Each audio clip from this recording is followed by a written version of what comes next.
An international coalition battling against Islamic militants in Iraq and Syria is beginning to win back territory and deprive the jihadists of key funds, U.S. top diplomat John Kerry said February 8 as he denounced the group's new level of depravity. Washington has rallied more than 60 countries in the fight against the Islamic State of Iraq and the Levant, ISIL, and while Kerry told a global security conference it would be a long battle, he said there were signs the strategy was working.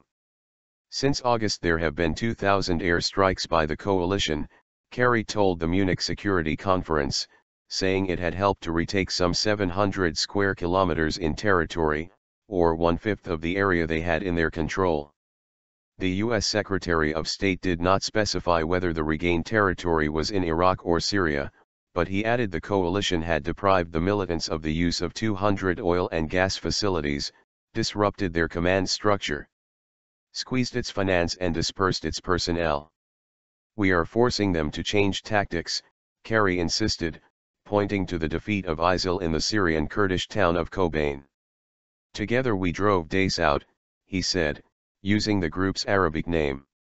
They expected an easy victory, the media was predicting an easy victory, instead after a costly battle in which they lost roughly 1,000 of their fighters they were forced to openly acknowledge defeat.